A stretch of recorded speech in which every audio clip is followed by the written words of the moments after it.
మహాశివరాత్రి సందర్భంగా శ్రీశైలం నియోజకవర్గం మహానంది పుణ్యక్షేత్రం నందు నిర్వహించిన అఖిల భారత ఒంగోలు జాతి ఎద్దుల బల ప్రదర్శన పోటీలను రాష్ట్ర న్యాయశాఖ మరియు మైనారిటీ సంక్షేమ శాఖ మంత్రివర్యులు ఎన్ఎండి ఫరూక్ ముఖ్య అతిథిగా హాజరై ప్రారంభించారు.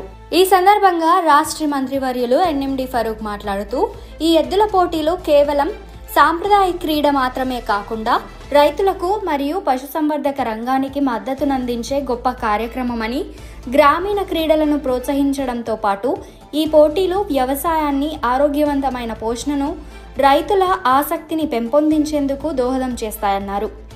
గ్రామీణ సాంప్రదాయాలను, రైతుల అభివృద్ధిని, పశుసంవర్ధకాన్ని ప్రోత్సహించేందుకు కూటమి ప్రభుత్వం తీసుకుంటున్న చర్యలను మంత్రివర్యులు ఎన్ఎండి ఫరూక్ వివరించారు. ఈ కార్యక్రమంలో కొట్టాల శివనాగిరెడ్డి, ఎంపీపీ బుడ్డారెడ్డి యశస్విని, కేసీ కెనాల్ ప్రాజెక్ట్ కమిటీ అధ్యక్షులు బన్నూరు రామలింగారెడ్డి, అడ్వకేట్ మిట్నాల రాజేశ్వర్ రెడ్డి, కొట్టాల రాజేష్ మరియు స్థానిక ప్రజాప్రతినిధులు, అధికారులు, భక్తులు, రైతులు పాల్గొని ఉత్సాహంగా ఎద్దుల పందాలను తిలకించారు.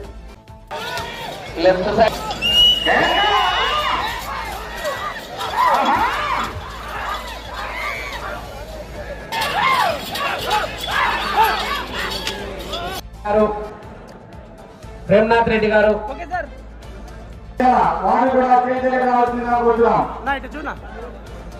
అలాగే 5వ బహుమతి 30,000 రూపాయలు ఇచ్చినటువంటి